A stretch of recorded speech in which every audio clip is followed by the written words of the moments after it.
صل على محمد وعلى محمد أجل. أعوذ بالله السميع العليم من الشيطان الرجيم. بسم الله الرحمن الرحيم. الحمد لله الذي هدانا لهذا وما كنا لنهتدي لولا أن هدانا الله. لقد جاءت رسل ربنا بالحق. الصلاة والسلام على رسول المسدد المصطفى الأمجد المحمود الأحمد أبي القاسم محمد.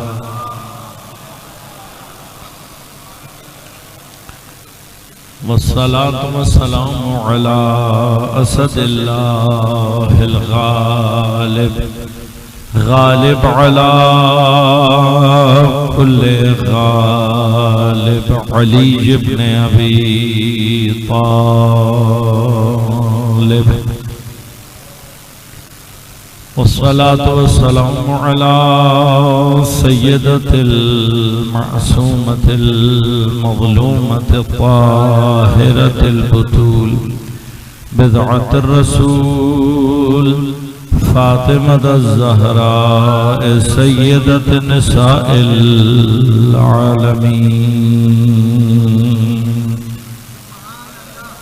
والصلاة والسلام على الحسن المجتبى والحسين المظلوم وأهل بيته الطيبين الطاهرين المعصومين المظلومين المنتجبين المنتخبين. لا سيما بقية الله في الأراضين روحي وأرواح العالمين لتراب مقدمه الفداء. ولعنة الله على أعدائهم أجمعين. أما بعد قال الله تعالى في كتابه الكريم. بسم الله الرحمن الرحيم. فاسألوا أهل الذكر إن كنتم لا تعلمون. صلوات.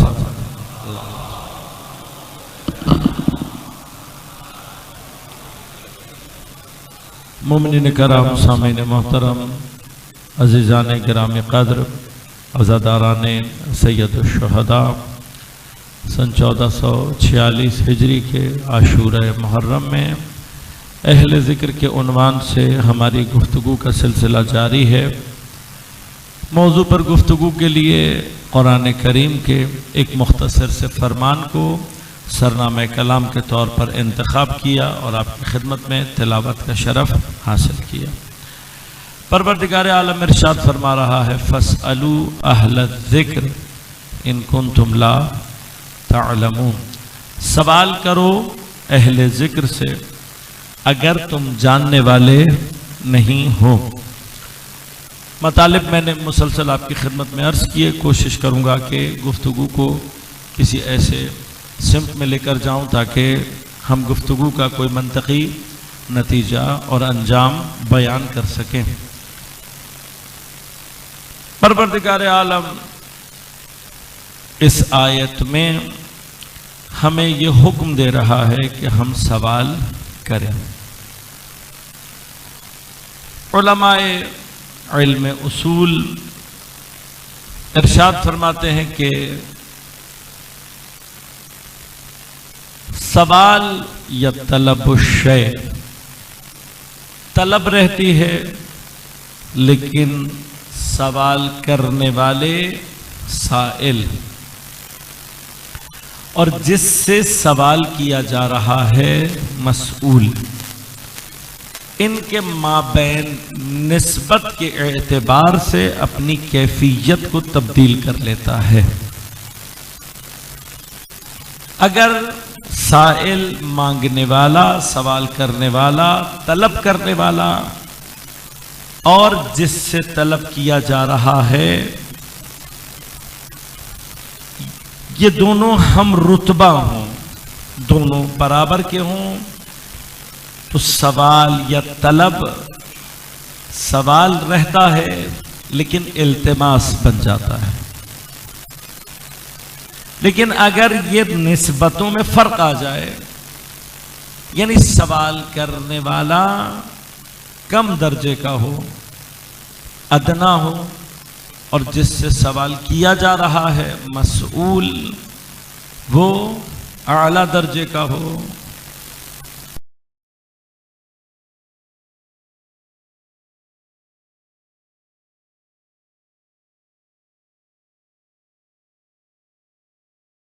کسی بھی مرحلے میں اگر کم حیثیت اور ادنا درجے کا سائل ہو اور سوال جس سے کیا جا رہا ہے وہ اعلیٰ مرتبہ ہو تو یہی سوال دعا۔ لہذا بہت ساری دعاؤں کا لحن ہی کیا ہے؟ اللہم انی اسألکا، پروردگار میں تجھ سے سوال کرتا۔ یہاں پر یہ سوال بالخصوص طلب الشیء ہے، کسی شے کا طلب کرنا۔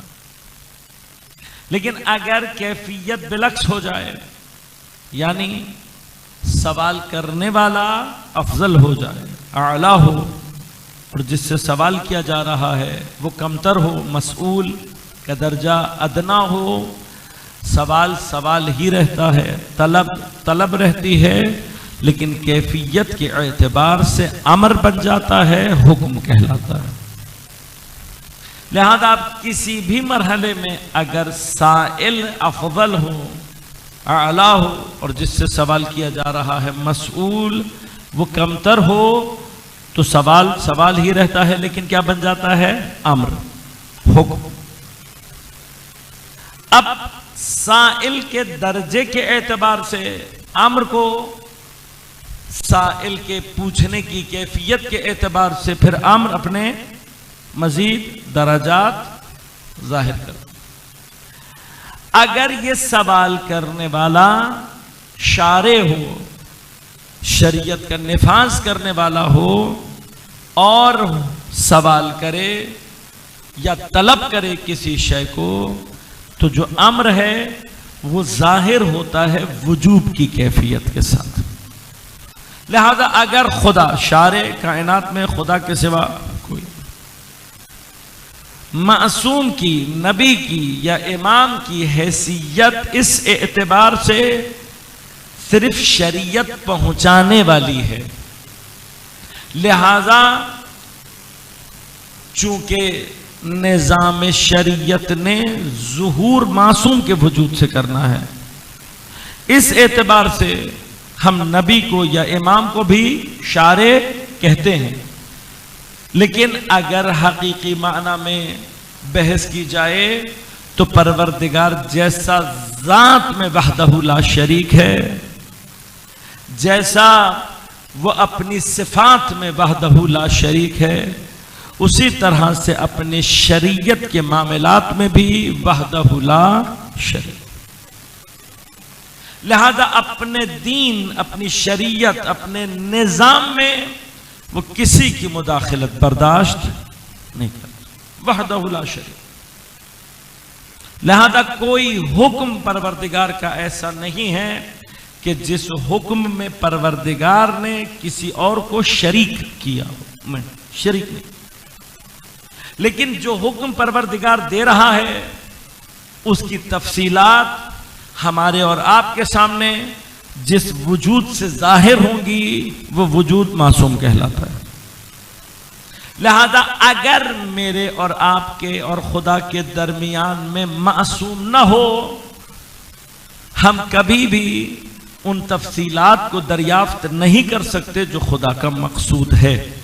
مثلا اگر ہمیں کسی واسطے سے یہ پتہ لگ جائے کہ خدا کہہ رہا ہے نماز پڑھو، تو اب یہ نماز پڑھنی کیسے ہے؟ اس کے لیے ہم محتاج ہیں وجود معصوم کے۔ اب اس بات پر سارا عالم اسلام متفق ہے، لہذا آپ قرآن کریم سے نماز کی ایک رکعت بھی ثابت نہیں کر سکتے، مثلاً رکعتیں ثابت نہیں کر سکتے، قرآن سے کہیں نہیں ثابت کر سکتے آپ کہ مثلاً نماز کی ایگزیکٹ ٹائمنگز، تعداد، ہر نماز کی رکعتوں کی تعداد، رکعت کی کیفیت، ان میں سے کوئی ایک چیز بھی قرآن سے ثابت نہیں کی۔ اب اس اقیم الصلاۃ کی تفصیل جس وجود سے ظاہر ہونی ہے وہ وجود معصوم ہے۔ نماز عمود الدین ہے، نماز کے بغیر باقی سارا دین ریجیکٹڈ ہے۔ تو اب میں حیران ہوتا ہوں کہ کوئی اگر کسی بھی جگہ پر کھڑے ہو کر یہ نعرہ لگا کر یہ کہے حسبنا کتاب اللہ، ہمارے لیے اللہ کی کتاب کافی ہے، اور مسلمان یہ سب کچھ جاننے کے باوجود بھی اعتراض نہ کریں، تو یا قرآن سمجھ میں نہیں آیا ہے یا نبوت سمجھ میں نہیں آئی ہے۔ یعنی مسلمان اپنے شریعت کے تمام نظام میں وجود معصوم کے محتاج، لہذا اس اعتبار سے پروردگار حتی معصوم کو بھی کیا کہتا ہے؟ اگر تم نے اپنی مرضی سے کچھ بھی کیا، اپنی مرضی سے، اب یہاں پر مرضی سے مراد کیا ہے؟ یہاں پر مرضی سے مراد ذات اپنے لیے، اپنی طرف، ورنہ خدا معصوم کو بنا کر اس قدر اطمینان رکھتا ہے کہ وَمَا تَشَاءُونَ إِلَّا أَن يَشَاءَ اللَّهُ، تم اس کے سوا کچھ چاہتے ہی نہیں ہو جو خدا نہ چاہے۔ چونکہ خدا کو معصوم کے اعتبار سے اس چیز پر اعتماد ہے، لہٰذا خدا کی مشیت معصوم کے وجود سے ظاہر ہے، اور ہمیں اس بات کا پوری طرح سے اطمینان، یعنی نبوت کو، عصمت کو اگر درک کرنا ہے تو مرحلہ کیا؟ مرحلہ یہی ہے کہ معصوم اس واسطے کا، اس کنیکٹر کا نام ہے کہ جو اپنی مرضی سے کوئی ایک بھی عمل انجام نہیں دیتا، کوئی عمل۔ چونکہ معصوم کوئی عمل اپنی مرضی سے انجام نہیں دیتا، لہٰذا اس کا قول بھی حجت ہو جاتا ہے، اس کا فعل بھی حجت ہو جاتا ہے، حتیٰ کسی مقام پر اگر وہ صرف خاموش رہے، اس کا خاموش رہنا بھی حجت ہو جاتا ہے، جسے اصطلاح میں کیا کہتے ہیں؟ تقریر معصوم۔ اب اس مرحلے میں خدا کہیں پر بھی کسی معصوم کو اس بات کی نہ اجازت دیتا ہے نہ معصوم یہ کرتا ہے، لہٰذا خدا کا کہیں پر بھی جب بھی کوئی امر آئے گا، اس امر کا ظہور ہے وجوب میں، اس وجوب سے مستحب کے لیے کہ ہم درجہ استحباب میں آئیں، ہمیں استحباب کو ثابت کرنے کے لیے قرینہ درکار ہے۔ یعنی کیا؟ اگر اللہ نے صرف یہ کہا یہ کام کرو، تو کیا میں پہلے ہی مرحلے میں یہ سمجھ سکتا ہوں کہ اللہ نے جو کہا ہے وہ مستحب مراد ہے؟ کیا نہیں؟ اگر اللہ نے کہا کرو تو پہلے میں نے کیا سمجھنا ہے؟ واجب۔ اگر اللہ کی مراد مستحب ہوگا تو پھر اللہ قرینہ بیان کرے گا، اب وہ قرینہ عقل کا ہو، لفظ کا ہو، حالات کا ہو، وہ ایک الگ بحث ہے، لیکن اگر قرینہ نہ ہو اور خدا کا کوئی حکم آ جائے تو اس کا معنی کیا ہے؟ کہ اس کام کا کرنا ہمارے اوپر واجب۔ اب یہ جو وجوب ہے، خود اس وجوب کے بھی اپنے درجات ہیں، لہذا ہر واجب اپنے اس کیفیت کے ساتھ اپنے معنی کو پیدا کرتا۔ اگر اس واجب میں قرینہ بالعکس آ جائے، یعنی کیا؟ کوئی ایسا قرینہ ہو جو استحباب کو منع کر رہا ہو، تو واجب عینی اور اس کا وجوب صریح ہے۔ لہذا اب اللہ تبارک و تعالی کسی بھی طریقے سے کسی بھی طریقے سے امر کرے، مانگ لے کوئی چیز، وہ ہمارے اوپر کیا ہو جائے گی؟ واجب۔ لیکن اب مرحلے کیا ہیں؟ ایک جگہ خدا امر کرے گا، امر کرنے کا معنی کیا ہوگا کہ صیغہ امر یا لفظ امر کو استعمال کرے گا، واجب ہو جائے گی۔ لیکن کہیں پر خدا امر کا صیغہ استعمال نہ کرے بلکہ خود لفظ سوال استعمال کرے اور یہ کہے کہ میں تمہیں، ایک جگہ کہے میں تمہیں حکم دیتا ہوں، ایک جگہ کہے میں تم سے کہوں یہ کرو، لیکن ایک جگہ کیا ہو رہا ہے؟ خدا کیا کہہ رہا ہے؟ میں تم سے اس چیز کا سوال کرتا ہوں، میں تم سے یہ چیز مانگتا ہوں۔ اب خدا جس حیثیت میں ہے اس کا امر اگر وجوب کی کیفیت لا رہا ہے، لیکن کسی مقام پر اگر خدا یہ کہے کہ میں تم سے یہ مانگ رہا ہوں، جو آمر مطلق ہے، یعنی اس کو سوال کرنے کی ضرورت نہیں ہے، وہ امر کرنے والا ہے۔ حتی بعض مقامات پر علماء فرماتے ہیں کہ اگر کوئی مقام امر کی بو بھی دے دے تب بھی وجوب ثابت ہے۔ لہذا مثلا بو سے کیا مراد ہے؟ حج کے وجوب کی جو آیت ہے اس میں اللہ تعالیٰ نے یہ نہیں کہا حج کرو، امر کا صیغہ، میں تمہیں امر کرتا ہوں یا حکم دیتا ہوں حج کرو، نہیں، کیا کہا؟ لِلَّهِ عَلَى النَّاسِ حِجُّ الْبَيْتِ، اللہ کی خاطر لوگوں کی گردن پر ہے، لوگوں کی ذمہ داری ہے کہ حج کریں۔ اب یہاں پر اللہ نے امر کا نہ صیغہ استعمال کیا نہ لفظ استعمال کیا، لیکن یہ جو کہا علی الناس، لوگوں کی ذمہ داری ہے، یہ چونکہ بوئے حکم دے رہی ہے، کہا یہاں پر وجوب ثابت۔ لیکن اگر کہیں پروردگار اپنی اس کیفیت امر کے جو مطلق امر ہے، جہاں وہ اختیار حکم رکھتا ہے، حکم نہ کرے بلکہ کیا کہے؟ میں تم سے مانگ رہا ہوں۔ میں تھوڑی سی سچویشن کو آسان کر دوں بچوں کے لیے، ہمارے ہاں گھروں میں بھی پیش آ جاتی ہے بات۔ باپ کی حیثیت گھر میں امر کرنے والے کی ہے، عام طور پر پانی لاؤ، فلاں کام کرو، یہاں جاؤ وہاں جاؤ، یہ کامن ہے، یہ سارے کے سارے حکم۔ لیکن ایک مرتبہ باپ بیٹے کو بلا کر یہ کہے میں تم سے یہ چیز مانگ رہا ہوں، میں تم سے اس بات کا سوال کر رہا ہوں، تو عام طور پر بھی کیا ہوتا ہے؟ یہ سینٹیمنٹس کا مسئلہ نہیں ہے۔ ہاں ہمارے بچے باہر نکل کے کہتے ہیں ابا آج زیادہ سینٹی ہو گئے۔ مسئلہ یہاں پر سینٹیمنٹس کا نہیں ہے، مسئلہ کیا ہے کہ باپ اس کیفیت امر کے باوجود جب آپ سے سوال کر رہا ہے تو اس کا معنی جو چیز مانگ رہا ہے وہ اس کے نزدیک بہت اہم ہے۔ اتنی بہت ساری محنت کی ہے تاکہ آپ کو سوال کے مرحلے میں ایک مقام سمجھا سکوں۔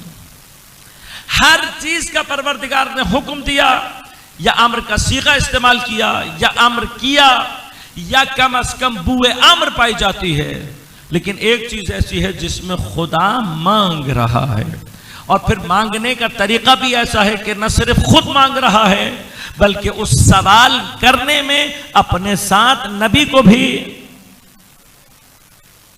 لہذا فرمایا قل، اے حبیب کہو ان سے۔ اب یہ قل کا معنی کیا ہے کہ جو جملہ پیغمبر کہنے جا رہے ہیں خدا بھی یہی چاہتا ہے۔ قل اے حبیب تم کہو، کیا کہو؟ لا اسألکم علیہ اجرا الا المودۃ، میں تم سے اس کا کوئی اجر نہیں مانگتا۔ کون کہہ رہا ہے؟ پیغمبر۔ کس کے کہنے پر کہہ رہے ہیں؟ خدا۔ اب جہاں مانگنے کے مرحلے اور سوال کے مرحلے میں خدا اور رسول دونوں شامل ہو جائیں تو اب مجھے خود بتائیے، کیا یہاں پر مودت اقربا، مودت قربا مستحب ہونی چاہیے یا واجب ہونی چاہیے؟ خود لہن یہ بتا رہا ہے واجب ہونی چاہیے، لیکن وجوب کا مرحلہ کیا ہے کہ پیغمبر اس چیز کے لیے اپنی پوری رسالت کی بات کر رہے ہیں، لہذا نماز کسی بھی چیز کے مقابل پر نہیں ہے، روزے کا حکم کسی شے کے مقابل پر نہیں ہے، تمہیں ہی فائدہ ہے۔ نماز پڑھو گے تنہا عن الفحشاء والمنکر، روزہ رکھو گے لعلکم تتقون، ہر چیز کا کوئی نہ کوئی مقابل موجود ہے۔ واحد مودت قربہ ایسی منزل ہے کہ پیغمبر پوری رسالت کو رکھے ہوئے ہیں۔ اب یہ رسالت کو رکھنے کا معنی کیا ہے؟ تم نے اگر میری رسالت کا اجر نہیں دیا تو اجر رسالت کا معنی کیا ہوا؟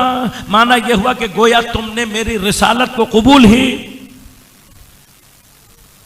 دیکھیے اجر پہ اجرت پہ لڑائی وہی ہوتی ہے نا، میں آپ کا کوئی کام کروں تو دو ہی باتیں ہیں، یا میں نے آپ کی پسند کے مطابق کام جیسا آپ چاہتے تھے ویسا میں نے کام نہیں کیا، ایک مرحلہ یہ ہے، لیکن اگر میں نے آپ کی پسند کے مطابق بھی کام کیا ہے اور پھر بھی آپ اجر نہیں دے رہے تو اس کا معنی کیا ہوا؟ کہ جو کچھ میں نے کیا آپ اس کو رد کر رہے ہیں۔ اگر میرا کام ٹھیک ہے اور اس کے باوجود بھی آپ مجھے اجر نہیں دے رہے تو گویا آپ نے میرے کام کو رد کر دیا ہے۔ اب پیغمبر یہ کہہ رہے ہیں مجھے تم سے اجر میں کچھ بھی نہیں چاہیے، واحد اجر جو تم سے چاہ رہا ہوں وہ کیا ہے؟ میرے اقربا کی مودت۔ اس کا معنی کیا ہوا؟ مودت اقربا پیغمبر اجر رسالت ہے۔ اب ہم نے دیکھنا یہ ہے نماز بعد میں قبول ہوگی، روزہ بعد میں قبول ہوگا، حج بعد میں قبول ہوگا، پہلے تو یہ مرحلہ ہے کہ آیا ہم نے پیغمبر کی رسالت کو قبول کیا ہے؟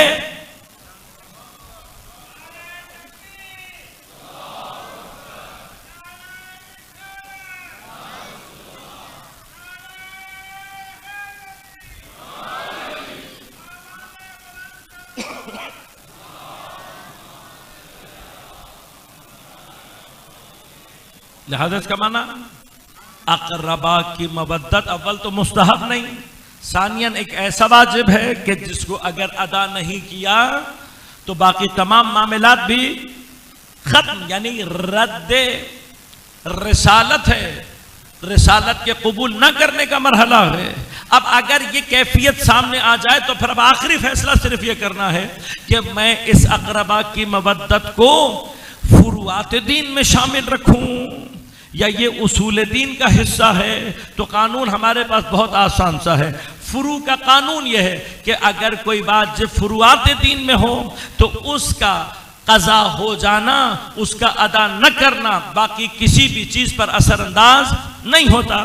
نماز واجب ہے، نہیں پڑھی تو روزہ پھر بھی ہو جائے گا، روزہ واجب ہے نہیں رکھا نماز پھر بھی ہو جائے گی، لیکن اصول کا قاعدہ کیا ہے کہ اصول میں پوری فہرست میں ہر وہ چیز جو اصول کا حصہ بنتی ہے کسی ایک اصل کا انکار کرو گے باقی تمام کے تمام اصول خود بخود ختم ہو جائیں گے۔ لہٰذا اصول سے انکار، اصول کی قضا تمام دین سے انسان کو خارج کر دیتی ہے۔ اب کوئی اگر توحید کا انکار کر دے تو نبوت کا کوئی فائدہ نہیں، توحید پر ایمان رکھتا تھا نبوت کو نہ مانے خارج، توحید و نبوت دونوں کو مانتا ہے لیکن قیامت کا انکار کر دے تو کسی ایک اصل کا انکار اگر باقی تمام کے انکار کا باعث بنے تو یہ کیا ہوتا ہے؟ اصول دین۔ پیغمبر یہ کہہ رہے ہیں، خدا پیغمبر کی زبان سے یہ کہہ رہا ہے اگر تم نے اجر رسالت ادا نہیں کیا یعنی رسالت کو رد کیا، اس کا معنی یہ ہے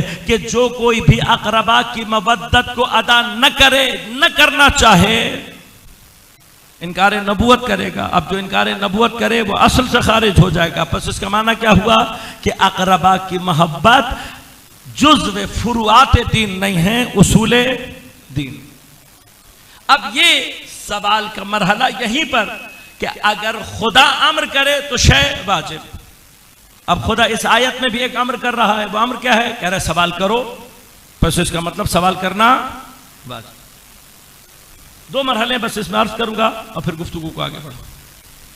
اب جب خدا کہہ رہا ہے سوال کرو تو دو مرحلے، یا تو یہ کہ جب میرے اوپر کیفیت سوال آئے تبھی وجوب ہو، جیسے عام طور پر ہوتا ہے، بعض واجب وقت کے اعتبار سے، نماز پڑھو ابھی نماز کا وقت نہیں ہے، روزہ رکھو ابھی ایام روزہ نہیں ہے، حج کرو، ابھی ایام حج نہیں. تو آیا کیا سوال اس کیٹیگری سے تعلق رکھتا ہے؟ یہ پہلا مرحلہ ہے کہ جب خدا کہہ رہا ہے سوال کرو، یعنی جب سوال آئے گا تب کرنا ہے سوال، کیونکہ وہاں کہہ رہے ان کنتم لا تعلمون، اگر تم جاننے والے نہیں. دوسرا مرحلہ جب خدا کہہ دے سوال کرو تو سوال کرنا واجب. کس سے سوال کرو؟ اہل ذکر سے. اب اگر اللہ کہہ رہا ہے سوال کرو اہل ذکر سے، اور ہم اہل ذکر سے سوال کریں اور اہل ذکر جواب دیں، اور ہم جواب لینے کے بعد کہیں ٹھیک دے دیا جواب، خدا حافظ، عمل کرنا ضروری ہے.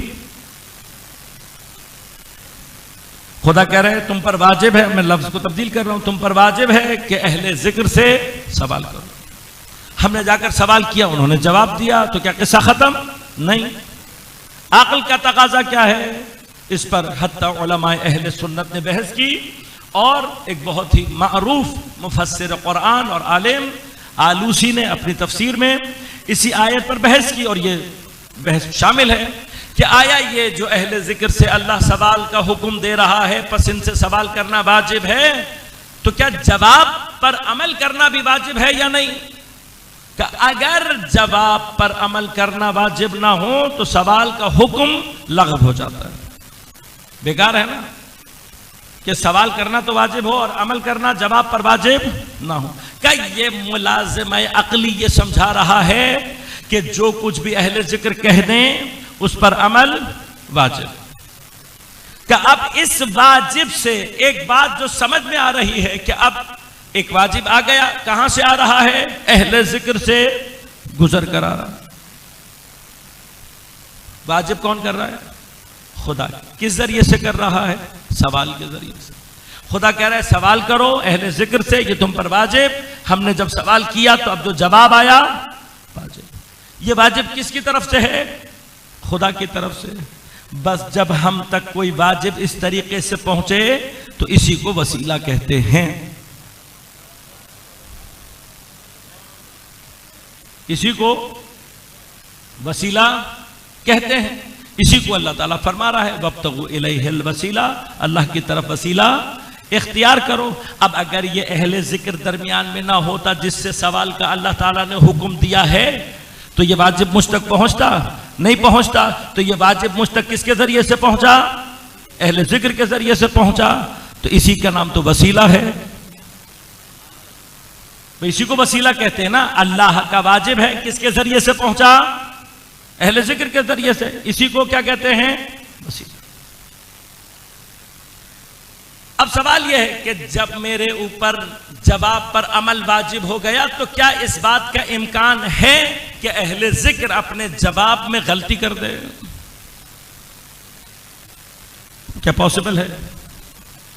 یہ بحث دوبارہ سے دہرا رہا ہوں. علماء اہل سنت اور سب سے مشہور مفسر آلوسی نے اپنی کتاب میں تفسیر میں کی ہے کہ بھئی کیا پاسبل ہے کہ اب جو اہل ذکر ہے جس کے پاس اللہ نے بھیجا ہے واجب کر کے وہ اپنے جواب میں غلطی کر دے. کہ اگر ہم اس بات کے قائل ہو جائیں کہ اہل ذکر اپنے جواب میں غلطی کر سکتا ہے جو جواب پر عمل مجھ پر واجب ہے تو اس کا معنی کیا ہوگا؟ کہ میرے اوپر اللہ نے ایک غلط کام کو کرنا واجب. کب اللہ یہ کر نہیں سکتا. اللہ سے یہ محال ہے کہ خدا ایک غلط کام کو میرے اوپر کیا کرے؟ واجب کرے. تو اب آلوسی کہتا ہے کوئی چارہ نہیں ہے ہمارے پاس، کوئی چارہ نہیں ہے ہمارے پاس کہ ہم یہ مانیں کہ جسے اللہ اہل ذکر کہہ کے بیان کر رہا ہے وہ اپنے جواب میں خطا نہیں کر سکتا. تو جو جواب میں خطا نہ کرے اسی کو معصوم کہتے ہیں.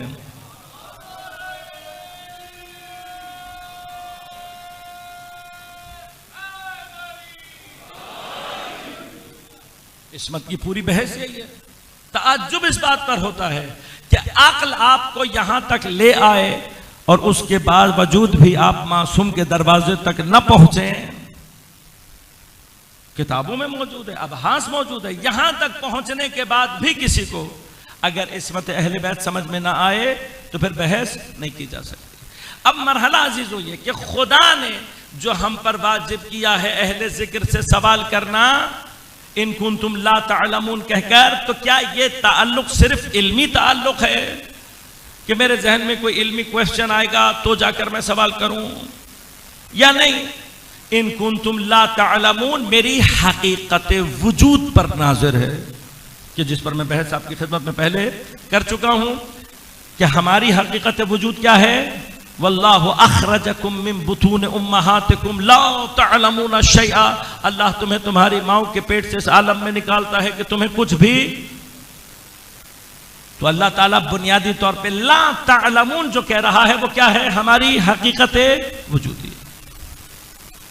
بس ہم اس اعتبار سے لا علمی لا محدود رکھتے ہیں، اور اس لا محدود لا علمی کے لیے اس کو ختم کرنے کا واحد راستہ کیا ہے؟ کہ ہم اپنے آپ کو کسی ایسی سورس سے متصل کریں کہ جو لا محدود علم رکھتا ہو۔ وہ سورس کہ جس سے یہ لا محدود علم آنا ہے، اس سورس کا نام کیا ہے؟ اہل ذکر۔ لہذا اب یہ جو لا محدود علم کا سورس ہے جسے اللہ اہل ذکر کہہ رہا ہے، آیا ہمارے پاس تاریخ میں کوئی ایک مقام ایسا ہے کہ جہاں پر ہمیں یہ پتہ لگا ہو کہ علم کا سینٹر، علم کا مرکز، علم کا سورس کون ہے، تاکہ ہم اگر اہل ذکر کو بیان کرنا چاہیں یا سمجھنا چاہیں تو ہم صرف وہاں جائیں؟ تو پوری کائنات میں علم کے سورس کو بیان کرنے کے لیے نبی نے فرمایا انا مدینۃ العلم فعلی بابھا، میں علم کا شہر ہوں، علی اس کا دروازہ۔ اور پھر سورس کے بعد سورس کون ہے؟ یہ جو دروازے سے نسبت دی، ساتھ ساتھ کیا فرمایا؟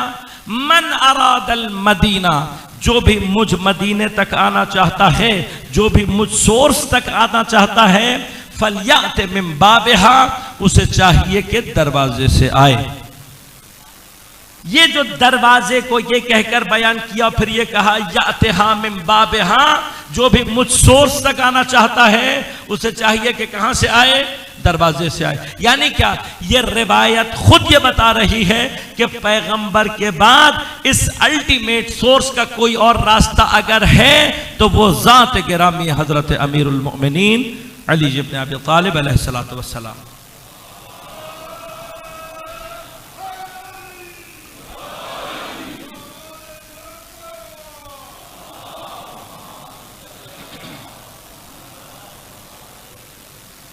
اب سوال یہ پیدا ہو رہا ہے جس تک میں آپ کو لانا چاہ رہا ہوں کہ جب اللہ نے ہم سے کہا ہے کہ سوال کرو، تو یہ ہماری اہل ذکر سے وابستگی صرف تعلیمی وابستگی نہیں ہے، بلکہ بنیادی طور پر یہ وجود کی وابستگی ہے۔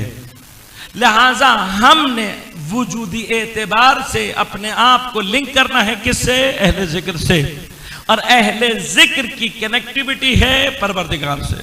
لہٰذا پروردگار کے تمام اسماء اور صفات کی تجلی جس ذات میں ہو سکتی ہے اسے معصوم کہتے ہیں، اور معصوم کا کام یہ ہے کہ ہماری کیپیسٹی کے اعتبار سے اگر ہم اپنے آپ کو معصوم سے لنک کر لیں، ہماری کیپیسٹی کے اعتبار سے جس مرحلے کے لیے اللہ نے ہمیں خلق کیا، اس اسم و صفت کو ہمارے اندر سے تجلی دے۔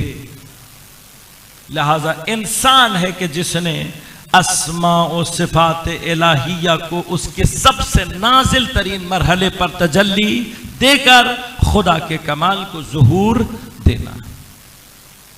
اب اس پورے پروسیس میں پرابلم کہاں پر آتی ہے؟ پرابلم وہاں پر آتی ہے کہ جہاں پر ہم اپنی کنیکٹیوٹی اہل ذکر اور معصوم سے نہیں کر پا رہے۔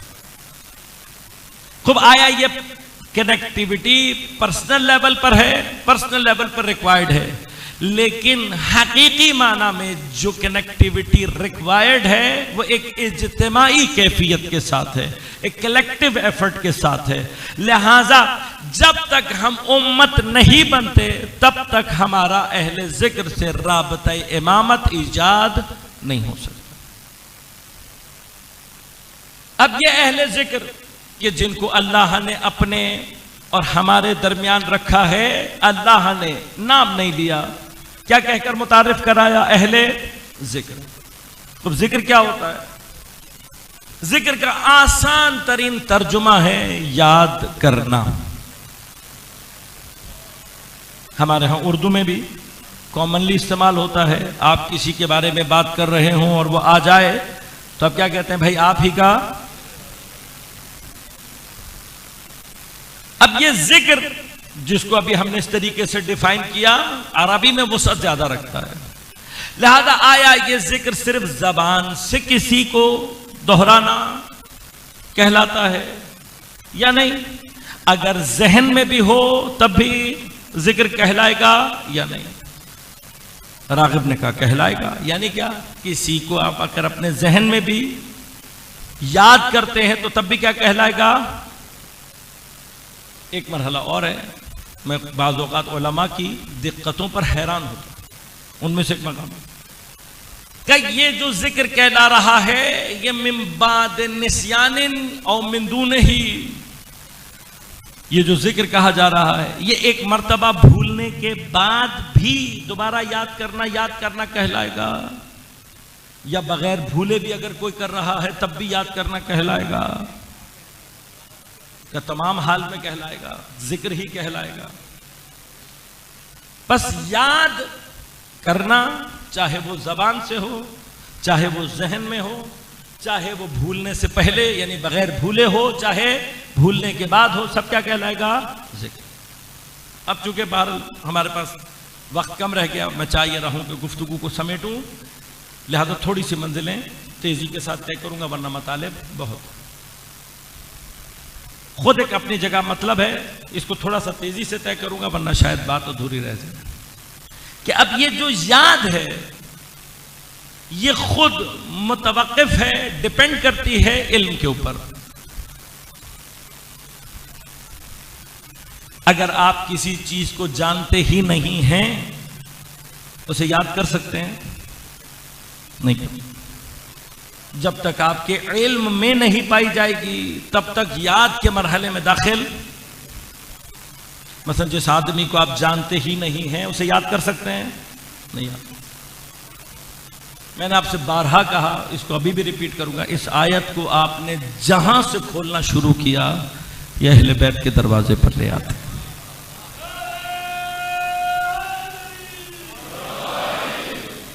لہذا اب ہم اسی مرحلے پہ صرف 1 منٹ روکوں گا اور پھر آگے بڑھ جاؤں۔ ذکر پس اس کا مطلب ڈیپینڈ کرتا ہے کس کے اوپر؟ علم کے اوپر۔ آپ جانتے ہوں گے تو یاد کریں، جتنا اچھا جانتے ہوں گے اتنا اچھا یاد کریں گے۔ بس اس کا مطلب کیا ہوا کہ خود اگر اللہ کہہ رہا ہے اہل ذکر، ابھی میں نے ذکر کے کوئی اور معنی نہیں کیے ہیں، ذکر سے مراد کچھ بھی ہو سکتا ہے، میں ابھی کسی چیز کی بات نہیں کر رہا، anything it could be, لیکن یہ جو کچھ بھی ہے، یہ جو بھی یاد کہلائے گی، یہ یاد کس کے اوپر متوقف ہوگی؟ علم کے اوپر ہوگی، اور علم جتنا اچھا ہوگا یاد اتنی اچھی ہوگی۔ بس آٹومیٹیکلی ذکر کا معنی کیا ہے؟ جاننا، جو جانتا ہوگا وہی۔ اب ہمیں اللہ تعالیٰ کیا کہہ رہا ہے؟ ان کنتم لا تعلمون، تم اگر جاننے والے نہیں ہو۔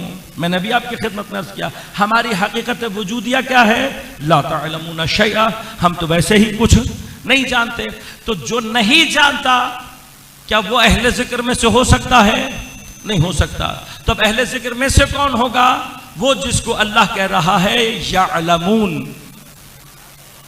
دیکھیں میں آیات چونکہ پیچھے بیان کر چکا ہوں، اس لیے توقع یہ کر رہا ہوں کہ وہ آیات اور مطالب آپ کے ذہن میں ہوں گے، ورنہ میرے لیے تھوڑا سا چیزوں کو ریپیٹ کرنا ڈیوٹی میں شامل ہو جائے گا، مشکل نہیں ہوتا، صرف سپیڈ سلو ہو جاتی ہے۔ خدمت میں عرض کیا تھا کہ خدا آیت میں ارشاد فرما رہا ہے هل يستوي الذين يعلمون والذين لا يعلمون۔ عرض کیا تھا کہ خدا کہہ رہا ہے کہ آیا کیا جاننے والے اور نہ جاننے والے کبھی برابر ہو سکتے ہیں؟ نہیں ہو سکتے۔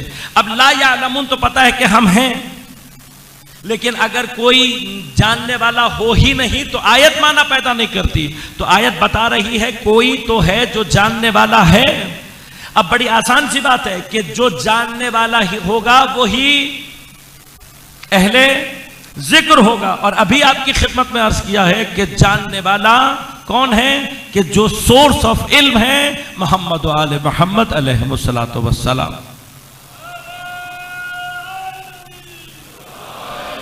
لیکن اب میں تھوڑا سا اس کو اب ٹپیکل اس پہ لے جاؤں کہ خوب اس ذکر سے، اس یاد سے کیا مراد ہے؟ کہ ہر نہیں کا الذکر الف لام خاص ہے، یقیناً مراد خاص ذکر ہے۔ اب ان خاص ذکروں میں سے یہ ذکر کون سا ہو سکتا ہے؟ یقیناً جو سب سے خاص ذکر ہو، اور جو سب سے خاص ذکر ہے وہ کس کا ہے؟ خود پروردگار عالم۔ لہذا اور مختلف قرینے قرآن میں موجود ہیں کہ اللہ تعالیٰ نے اپنے ذکر کو ذکر قرار دیا، یہی ذکر مراد ہے۔ بہت سارے قرانے قرآن میں موجود ہیں، لیکن اور اگر قرینہ کوئی نہ بھی ہو تو الذکر اگر خاص ہے تو اللہ سے زیادہ خاص کوئی ذکر نہیں ہو سکتا۔ لہذا الذکر سے مراد اگر اللہ کی یاد ہے، تو پھر میں فارمولا ریپیٹ کر رہا ہوں کہ اگر اللہ کا ذکر مراد ہے اور اہل ذکر اللہ کا ذکر کرنے والے ہیں، تو اللہ کا سب سے اچھا ذکر کون کرے گا؟ جو جتنا اللہ کو جانتا اچھا ہوگا۔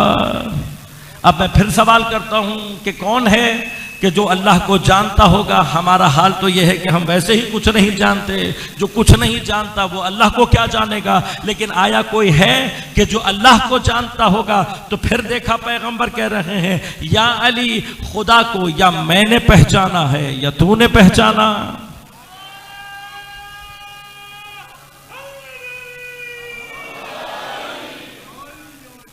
واقعاً عجیب آیت ہے، واقعاً عجیب آیت ہے، جہاں سے چلیں گے کہاں لے کر آئے گی۔ لہذا اب اللہ کو یاد کرنے کے لیے ضروری ہے کہ اللہ کو جانا جائے۔ وہ اللہ کو جاننے کا بھی کوئی لیول ہوگا یا نہیں ہوگا؟ یقیناً۔ اب اگر کوئی اللہ کو جاننے میں علم کے مراحل میں داخل ہوتا ہے تو کس مرحلے تک جائے گا؟ اللہ تعالیٰ ارشاد فرماتا ہے وَجَعَلْنَا مِنْهُمْ أَئِمَّةً يَهْدُونَ بِأَمْرِنَا لَمَّا صَبَرُوا وَكَانُوا بِآيَاتِنَا يُوقِنُونَ۔ اور ہم ہیں جو ان میں سے اماموں کو قرار دیتے ہیں، یہدون بامرنا، جو ہدایت کرتے ہیں ہمارے امر کے ذریعے سے۔ کیوں؟ لما صبروا، چنانچہ انہوں نے صبر کیا، وکانوا بآیاتنا یوقنون، اور یہ وہ ہیں جو ہماری آیات پر یقین رکھنے والے ہیں۔ خب اس کا مطلب کیا ہے؟ علم کے جو مرحلہ یقین پر ہوگا وہی سب سے بہتر علم رکھتا ہے۔ ویسے یقین کس کو کہتے ہیں؟ علم کی وہ ڈگری کہ جہاں پر شک کا کوئی امکان باقی نہ رہے، لا یشوب بہا شکن، جہاں پر شک کا کوئی شائبہ نہ رہے، اس مقام کو کہتے ہیں یقین۔ اب یہ جو اللہ کی نسبت یقین کا مرحلہ ہے، دو مرحلے ہیں صرف۔ ایک یہ ہم کس جگہ تک جا سکتے ہیں، اور خدا جن کے پاس بھیج رہا ہے وہ کس منزل پر ہونے چاہیے۔ لہذا یقین کی منزلوں میں سب سے جو کم ترین مرتبہ یقین ہے اسے کہتے ہیں علم الیقین۔ اگر کوئی علم الیقین کے مرحلے سے آگے بڑھے تو اسے کہتے ہیں عین الیقین، اور اگر کوئی آخری اور نہائی ترین مرحلے میں داخل ہو جائے تو اسے کہتے ہیں حق الیقین۔ یہ اصطلاحات خود قرآن کی استعمال شدہ اصطلاحات ہیں، میں ان تفاصیل میں نہیں جا سکتا، نہ میرے پاس وقت ہے۔ میں صرف سفر تھوڑا سا تیزی کے ساتھ کروں گا کہ ہمیں یہ بات معلوم ہونی چاہیے کہ خدا پر ایمان کے لیے ہمیں جس یقین کی ضرورت ہے اس کا کم ترین مرتبہ کیا ہونا چاہیے، اور اعلی ترین مرتبہ کیا ہونا چاہیے، اور وہ کون سا مرتبہ ہے جو ہماری حیثیت سے۔ لہذا تیزی کے ساتھ ڈیفائن کروں گا مرحلے کو اور آگے بڑھوں گا۔ مرحلہ علم الیقین یہ اس وقت حاصل ہوتا ہے کہ جب کسی علمی وجہ سے علت و معلول کی کیفیت کے ساتھ کاز اینڈ ایفیکٹس کے ذریعے سے آپ کسی شے کے بارے میں جانتے ہیں۔ دھواں اٹھ رہا ہے تو آگ اب دھواں اٹھنے کے بعد آگ کے بارے میں یقین پیدا کرنا، یہ کیا ہے؟ Cause and effect.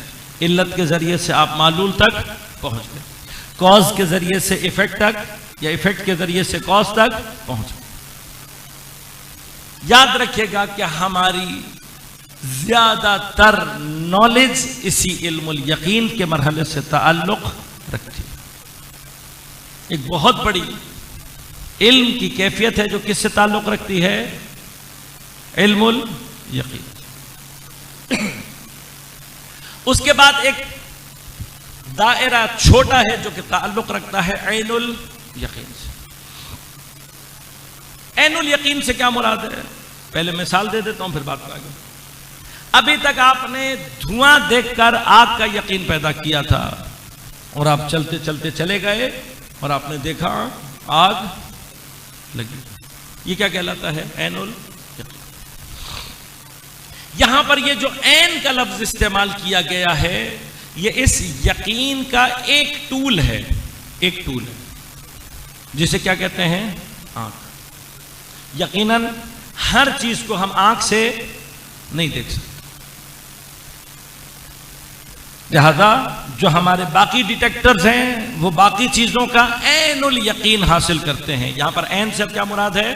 آنکھ صرف مثال کے طور پر استعمال ہوئی ہے، یعنی وہ یقین جس کو ہم باقاعدہ اپنے سینسز سے ڈیٹیکٹ کر سکیں. اب جو کچھ بھی ہمارے 5 سینسز کے ذریعے تک آتا ہے ہم تک، وہ کیا کہلاتا ہے؟ عین الیقین. اس کے لیے دیکھنا ضروری ہے. یہاں پہ دیکھنا سینس کے معنی میں استعمال ہوا ہے، یعنی وہ یقین جس کو آپ حس کر چکے ہوں. لہذا آواز دیکھی جائے گی نہیں سنی جائے گی، کان میں آ گئی تو یقین ہو جائے گا. خوشبو کے لیے ناک کام کرے گی، ذائقے کے لیے زبان کام کرے گی، سردی گرمی کے لیے، سختی نرمی کے لیے ٹچ سینس.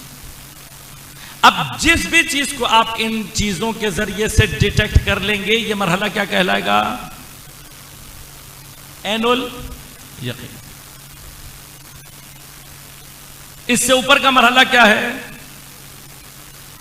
اس سے اوپر کا مرحلہ ہے جو کہلاتا ہے حق الیقین. حق الیقین کیا ہے؟ میں مثال دے رہا ہوں، لیکن مثال فعلاً اس کیفیت سے صرف تقارب کے لیے ہے، صرف نزدیک کرنے کے لیے، ورنہ ایگزیکٹلی مثال نہیں ہے. وہ مرحلہ یہ ہے کہ ابھی تک جو آپ نے آگ لگی ہوئی دیکھی تھی، خدا نہ خواستہ آپ کا ہاتھ یا پاؤں اس آگ میں چلا گیا. گرچہ یہ جو ہم مثال دے رہے ہیں، ہم مجبور ہیں یہاں پہ تھوڑا سا، وہ مجبور یوں ہیں کہ یہاں پر بھی بالآخر آپ کی ایک سینس ہی ہے جو آگ کی ایک کیفیت کو درک کر رہی ہے. لیکن آپ کے وجود کے اندر اس آگ کے جلنے کے بعد آگ سے متعلق جو یقین کا مرحلہ ہوگا، وہ یقیناً دیکھنے کے مرحلے سے. لہذا ایک مرحلہ دیکھنا اور ایک مرحلہ کیا ہے؟ اس شے کے آثار کو قبول کر لینا،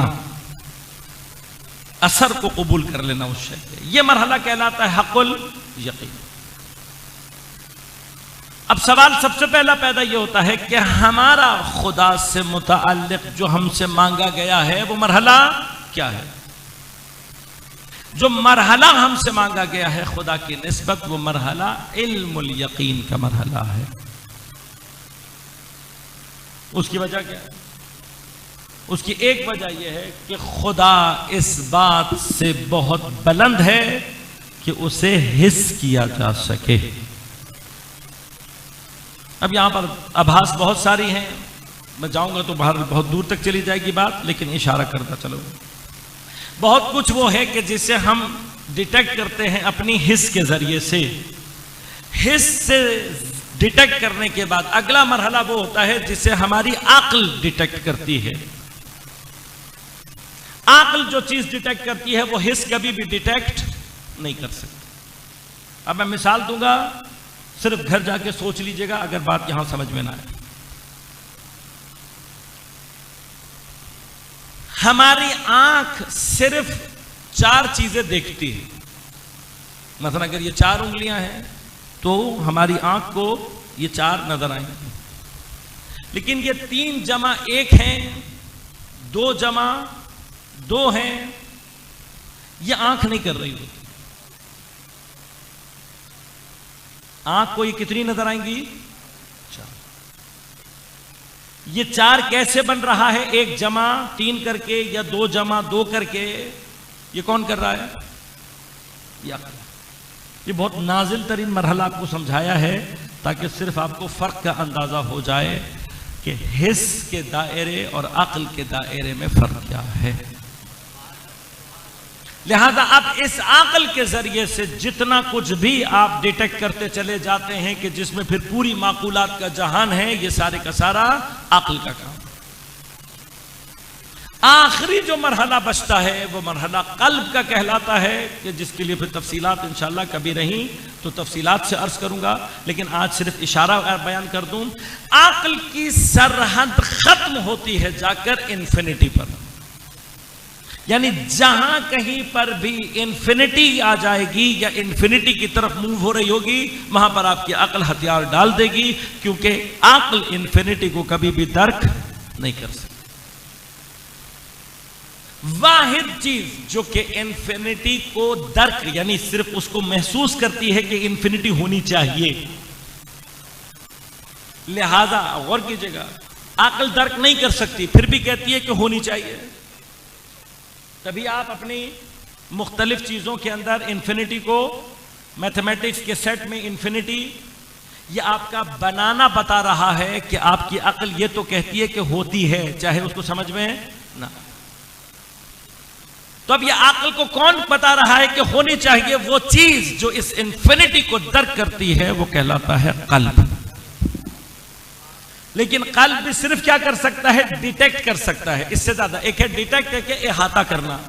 یہ دو الگ الگ چیزیں ہیں. ہم یہ نہیں کہہ رہے کہ قلب احاطہ کرتا ہے، نہیں. انفینٹی جس کا احاطہ ہو جائے وہ انفینٹی ہوتی ہی نہیں. اب یہ بالکل ایسے ڈیٹیکشن کی مثال کیا ہے؟ جیسے میٹل ڈیٹیکٹر ہے، دروازہ لگا ہوا ہے، اگر آپ کے لباس میں کہیں پر بھی کوئی میٹل کی چیز ہوگی اور آپ اس سے گزریں گے وہ بیپ بتا دے گا. اب بیپ بچا کر وہ صرف یہ بتائے گا کہ آپ کے پاس میٹل ہے.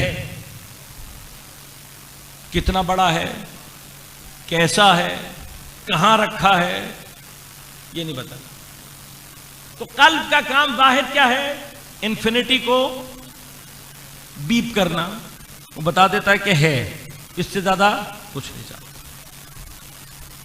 جو چیز ہمارے اندر خدا کی نسبت علم الیقین کے مرحلے میں بھی، اب غور کیجئے گا، میں نے عرض کیا خدا کی نسبت جو علم ہم سے ریکوائرڈ ہے وہ کیا ہے؟ علم الیقین. کیوں؟ اس لیے کہ ہماری حس، ہماری سینسز خدا کو ڈیٹیکٹ نہیں کر سکتے، کیونکہ وہ اس سے بیونڈ ہے، ہم نہیں کر ہی نہیں سکتے. لہذا اللہ نے ہم سے یہ چاہا بھی نہیں. دوسرے مرحلے میں کیا کہا؟ علم الیقین. کیوں؟ عقل صرف یہ کر سکتی ہے کہ ایفیکٹس کو دیکھ کر کاز تک پہنچ جائے، علت کو دیکھ کر معلول تک پہنچ جائے. یہی کام ہے جو عقل کرتی ہے، یہی عقل ریکوائرڈ ہے. خدا جو بار بار کہتا ہے کیوں میری آیات کے اندر غور و فکر نہیں کرتے؟ کیونکہ کسی ایک آیت کے اندر بھی انسان غور کر لے خود بخود خدا تک پہنچ جائے گا. آٹو ہے. یہ علم ہمارے پاس ہونا چاہیے. لیکن اس علم کے مرحلے سے آگے بڑھ کر قلب تک پہنچنا، کہ قلب ہمارا خدا کو اس طریقے سے باقاعدہ ڈیٹیکٹ کر لے، یہ انسان کے لیے اس وقت تک ممکن نہیں ہے جب تک کہ وہ معصوم سے اپنے آپ کو کنیکٹ نہ کر لے. اس کی وجہ کیا ہے؟ وجہ یہ کہ میں نے عرض کیا کہ خدا عین الیقین کے مرحلے سے، کہ جو مرحلہ ہے وہ اس کے لیے ہوگا جس کا قلب خدا کو درک کر رہا ہوگا. وہ ہم کر سکتے ہیں. یہاں تک ہم جب اگر ہم خدا کی نسبت عین الیقین کی بات کریں گے تو وہاں پر پھر مراد ہماری حس نہیں ہوگی، وہاں پر مراد کیا ہوگا؟ ہمارا قلب. لہذا غور کیجئے گا، ایک روایت، ایک مقام جو آپ نے بارہا سنا ہوگا، یہ اتنی بہت ساری بحث کی ہے تاکہ آپ کو وہ جگہ سمجھا سکوں۔ واقعہ آپ نے کئی مرتبہ سنا ہوا ہوگا، ایک مرتبہ اس تناظر کے ساتھ غور کیجئے گا۔ کسی نے آ کر حضرت امیر سے سوال کیا، کہا یا علی کیا آپ اندیکھے خدا کی عبادت کرتے ہیں؟ یا علی کیا آپ اندیکھے خدا کی عبادت کرتے ہیں؟ اب یہاں پہ اندیکھے سے کیا مراد ہے؟ یہ اپنی جگہ پوری بحث ہے، لیکن میں بہت آسان کر کے آپ یعنی وہ کہنا کیا چاہتا ہے، آپ انڈیٹیکٹیبل خدا کی عبادت کرتے ہیں، یعنی کہ آپ کا خدا ایسا ہے کہ جو ڈیٹیکٹ ہی نہ ہو سکے۔ تو کیا مسئلہ ہے اگر خدا ڈیٹیکٹ نہ ہو سکے؟ کوئی پرابلم ہے؟ سوال دوبارہ ریپیٹ کروں، پہلا تو یہ کہ کیا واقعاً خدا ڈیٹیکٹیبل ہے، لیکن کہاں سے ہے؟ نہ آنکھوں سے، یعنی نہ سینسز سے، نہ عقل سے، صرف قلب سے۔ یا علی کیا آپ انڈیٹیکٹیبل، اب کیا مسئلہ ہے اگر خدا انڈیٹیکٹیبل رہ جائے؟ کوئی پرابلم ہے؟ بھئی آنکھوں سے تو نظر آنا نہیں ہے، عقل میں بھی نہیں آنا، تو قلب میں بھی نہ آئے، کیا مسئلہ ہے؟ نہ ہو ڈیٹیکٹ۔ کیا خدا کا ڈیٹیکٹ ہونا ضروری ہے؟ بغیر ڈیٹیکٹ کے کام نہیں کر سکتے۔ ہم دیکھ رہے ہیں نا کوز اینڈ ایفیکٹ کافی ہے؟ نہیں کافی نہیں، کیوں؟ ٹیکنالوجی کا شکر ہے یاد اسی لیے ادا کرتا ہوں بار بار کہ میرے لیے، ہمارے لیے بہت ساری چیزیں شاید کنوے کرنا آسان ہے۔ دیکھیں یہاں پر اس وقت وائی فائی موجود ہے یا نہیں؟ بہت سارے سر یوں ہل رہے ہیں، جب میں آپ میں سے کسی کو بھی نہیں پتا کہ یہاں وائی فائی ہے یا نہیں۔ پتا ہے آپ لوگوں کو؟ کس کس کو پتا ہے کہ یہاں وائی فائی کا کوئی سگنل آ رہا ہے؟ تمہیں پتا ہے؟ کیسے پتا لگے گا؟ تو اس کا مطلب آپ کو تو نہیں پتا نا۔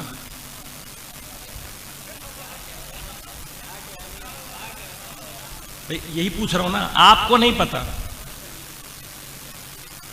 آپ کو نہیں معلوم۔ کیوں نہیں معلوم؟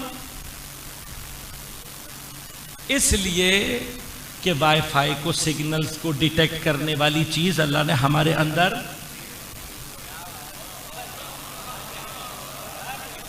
اور ابھی تک وہ ٹیکنالوجی فیلر نہیں آئی ہے کہ آپ کوئی چپ لگوا لیں تو آپ کو بھی پتہ لگنے لگے گا۔ ہمارے اندر وائی فائی کا ڈیٹیکٹر نہیں لگا ہوا، بس ہم کبھی بھی وائی فائی کو، ان ویوز کو، ان چیزوں کو ڈیٹیکٹ نہیں کر سکتے۔ تو جن کی اوقات یہ ہے اپنی بنائی ہوئی چیز کو ڈیٹیکٹ نہیں کر سکتے، وہ خدا کو،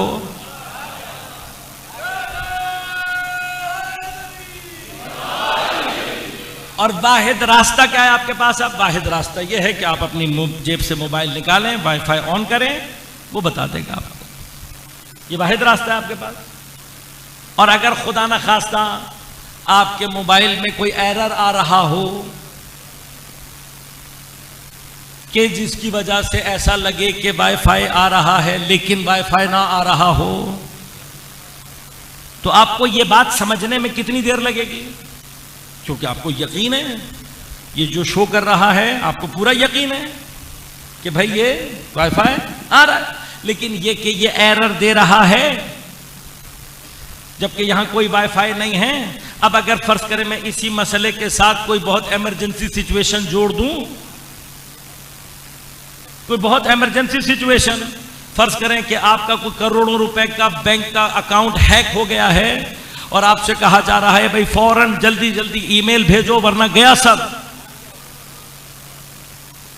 لگتا ہے کروڑوں والا ایک بھی نہیں ہے یہاں پہ، مجھے کوئی اور مثال سوچنی پڑے گی۔ نوجوان زیادہ نظر آ رہے ہیں، ان کے حساب سے دیتا ہوں کہ تم نے وہ جو مثلا امریکہ میں فلاں بینک کے لیے یا فلاں جاب کے لیے اپلائی کیا تھا، اس کا جواب آ گیا ہے، اگر تم نے 2 منٹ کے اندر اندر رپلائی نہیں کیا تو اب کچھ سمجھ میں آ رہا ہے۔ اے کاش میں نے اپنے جوانوں کے لیے ایسی ہی محبت اپنے زمانے کے امام کی نسبت پیدا کی ہوتی، میرا قصور ہے۔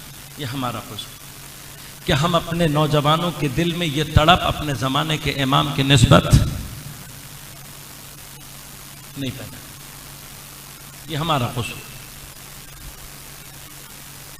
ورنہ اس وقت انٹرنیٹ کی طلب جس طرح سے آپ کو بغیر وائی فائی کے جینے نہیں دیتی، اگر واقعاً اپنے زمانے کی طلب پیدا ہو جائے تو 1 منٹ زمانے کے امام کے بغیر گزارنا مشکل ہو جاتا۔ اور اگر میرے اندر یہ طلب پیدا نہیں ہو رہی تو مجھے علاج کی ضرورت ہے، علاج کی ضرورت ہے۔ میں نے اس دن بھی مثال دی تھی، پانی پیاس لگنا بند ہو جائے، ڈاکٹر صاحب بیٹھے میں ہیں، پیاس لگنا بند ہو جائے کیا ہوگا؟ مر جائیں گے، پتہ بھی نہیں لگے گا، مر جائیں گے پتہ بھی۔ کیوں؟ ڈی ہائیڈریشن ہوتی ہے۔ اگر پیاس نہ لگے، ڈی ہائیڈریشن ہو رہی ہے، آپ کو پیاس نہیں لگے گی، کچھ دیر میں بے ہوش ہو جائیں گے اور پھر فوت ہو جائیں گے۔ لہذا اگر خدا نہ خواستہ کسی کو یہ بیماری لگ جائے تو اسے کیا چاہیے؟ فوراً علاج کرائے۔ اور اگر امام کی طلب وجود میں نہیں ہے تو ایمان کب مر جائے گا پتہ بھی نہیں چلے گا۔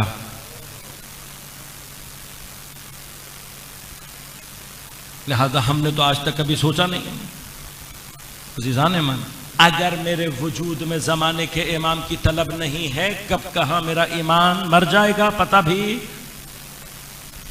یہ لطف و احسان ہے سید الشہداء کا کہ اس فرش کے ذریعے سے ہمیں وہ پانی کے جرعے پلاتے رہتے ہیں کہ کہیں ہم مرمرا۔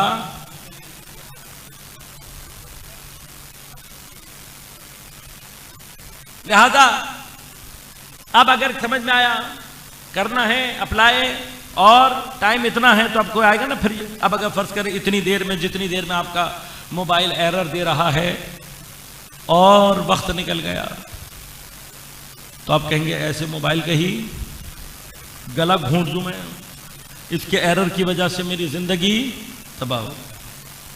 لہٰذا اس چیز سے بچنے کے لیے ضروری ہے، جو چیز ہمارے اندر اس کو ڈیٹیکٹ کرنے کی صلاحیت نہیں ہے، جو ڈیوائس ہم اپنے اور اس کے درمیان میں رکھتے ہیں، ضروری ہے کہ اس میں ایرر، یہ ضروری ہے کہ اس میں ایرر نہ آئے۔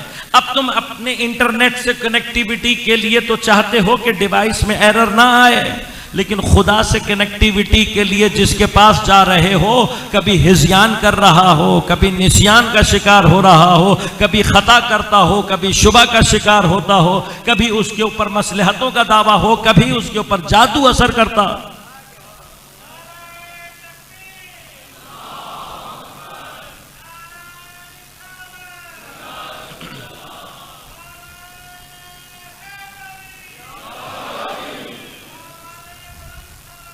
اللہم صلی اللہ علیہ وسلم۔ ایک 5-10 منٹ آپ کی اجازت سے زیادہ لے سکتا ہوں؟ معذرت، صرف بات کو مکمل کرنا چاہ رہا ہوں تاکہ بات آج کہیں نتیجے تک پہنچ۔ لہذا عزیزان من، اب آپ کو اور ہمیں نہیں پتہ لگے گا اس کے بغیر۔ اسی طرح سے خدا کو جس چیز نے ڈیٹیکٹ کرنا ہے وہ کیا ہے؟ بیسیکلی ہمارا قلب۔ اب مرحلہ صرف یہ ہے کہ اگر ہمیں اس وقت ہمارے پاس کسی کے پاس کوئی ڈیوائس نہ ہو، فرض کریں کہ ڈیوائس کسی کے پاس نہ ہو، تب کیا ہوگا؟ وائی فائی کا آنا نہ آنا ہمارے لیے برابر ہو سکتا ہے۔ اب ہم عقلی دلیل کے ذریعے سے ثابت کر سکتے ہیں، مثلا مجھے راؤٹر نظر آ رہا ہے وہاں پہ، میں کہوں ہاں بھائی راؤٹر لگا ہوا ہے تو شاید آ رہا ہو، لیکن شاید ہی رہے گا نا۔ کیوں؟ یہ راؤٹر کام کر رہا ہے یا نہیں، اس کا یہاں تک رینج آ رہا ہے یا نہیں، یہ کوئی چونکہ ڈیٹیکٹ نہیں ہے۔ لہذا جو چیز ڈیٹیکٹیبل نہیں ہوتی اس کا ہونا اور نہ ہونا کیا ہو جاتا ہے؟ برابر۔ اس کو کہتے ہیں کل عدم ہونا۔ وجود کل عدم، یعنی وجود عدم جیسا ہو جاتا ہے۔ جہاں پر وجود و عدم برابر ہو وہاں پر کسی چیز کے ہونے کا بھی کوئی فائدہ نہیں ہے۔ لہذا اس سوال کو اگر آپ آسان سمجھ رہے ہیں تو آسان نہیں ہے، بلکہ وہ جو پوچھنا چاہ رہا ہے وہ یہ ہے، یا علی آپ اندیکھے خدا کی عبادت کرتے ہیں؟ یعنی اگر آپ کا خدا انڈیٹیکٹیبل ہے تو اگر ہے بھی تو کوئی فائدہ، اگر ہے بھی تو کوئی فائدہ، کیونکہ کلعدم ہے، لہذا سوال آسان نہیں تھا۔ تو حضرت نے فرمایا کہ میں اندیکھے خدا کی عبادت نہیں کرتا ہوں۔ تو اس نے فوراً دوسرا اٹیک کیا۔ وہ دوسرا اٹیک کیا تھا؟ کہ کیا آپ کا خدا آنکھوں سے دکھائی دیتا ہے؟ یہ دوسرا اٹیک کیوں ہے؟ یعنی اگر ڈیٹیکٹیبل ہے تو ڈیٹیکشن کی سب سے پست ترین منزل پر لے آیا، یعنی کہ آنکھوں سے دکھائی دیتا ہے۔ تو حضرت نے مسکرا کے فرمایا میرا خدا بدن کی آنکھ سے نہیں، قلب کی آنکھ سے دکھائی دیتا۔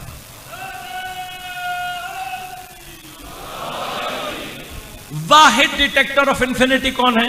قلب۔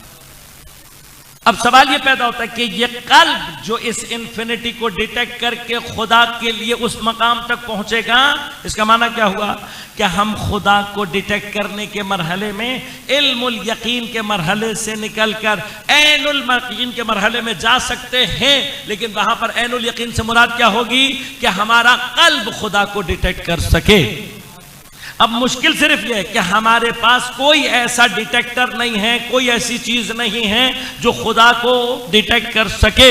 اس مرحلے کے لیے اللہ نے جس کو رکھا ہوا ہے وہ ہے جو خدا کی نسبت حق الیقین کے مرحلے میں ہوتا ہے۔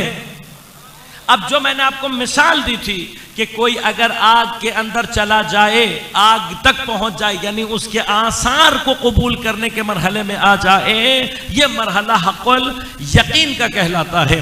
اب اس میں بھی تھوڑا سا غور کیجئے گا کہ آگ کی نسبت اشیاء کا کیفیت اور عمل مختلف ہے۔ اگر کوئی شے آگ کی کیفیات سے تناسب رکھے گی تو اس کا رد عمل الگ ہے، اور اگر کوئی آگ کی صفات سے تناسب نہیں رکھے گی تو عمل مختلف ہے۔ لہذا آپ ایک ہی وقت میں لکڑی اور لوہا دونوں آگ کے اندر ڈال دیں، لکڑی چونکہ آگ کی صفات سے مناسبت نہیں رکھتی، جلے گی اور خاک ہو جائے گی، لیکن لوہا مناسبت رکھتا ہے، قوت رکھتا ہے کہ آگ کے آثار کو اپنے اندر جذب کرے۔ لہذا آگ میں جانے کے باوجود کچھ اور نہیں کرے گا، صرف کیا کرے گا؟ آثار کو اپنے اندر جذب کرتا رہے گا۔ ایک مرحلہ وہ آئے گا کہ جہاں پر وہ آگ کے اثر کو اتنا قبول کر لے گا کہ آگ میں اور لوہے میں فرق کرنا مشکل ہو جائے گا۔ بس پروردگار کی نسبت یہ صلاحیت کون رکھتا تھا، کون نہیں رکھتا تھا؟ خدا نے اپنے حبیب کو معراج پر بلایا۔ جب معراج پر بلایا تو ساتھ ساتھ ایک فرشتہ بھی کیا۔ مجھے نہیں پتا کہ آج مصلحت پروردگار کیا ہے۔ ایک مقام پر بلا کر جب اس سے آگے پیغمبر جا رہے تھے تو فرشتہ نے کہا یا رسول اللہ اس سے آگے میری حیثیت کیوں نہیں ہے؟ کہ اگر بال برابر بھی آگے جاؤں گا تو جل جاؤں گا۔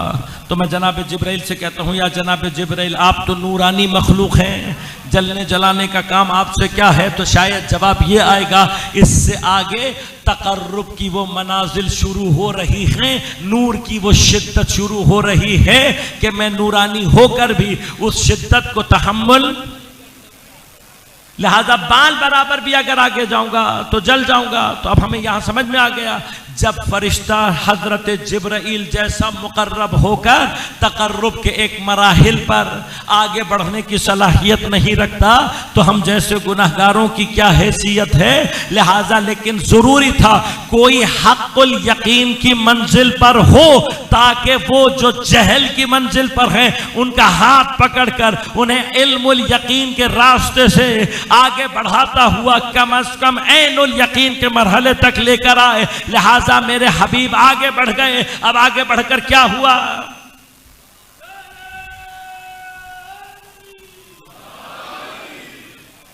ہاں وہاں پہنچ کر کیا ہوا؟ کہا بھائی اتنے نزدیک ہو گئے کہ جیسے دو کمانوں کا فاصلہ او ادنا، اس سے بھی آگے یا مولا اس سے آگے کیا ہو سکتا ہے؟ بھئی اس سے آگے وہی ہو سکتا تھا کہ جہاں پر عبد اور رب کے درمیان میں فرق کرنا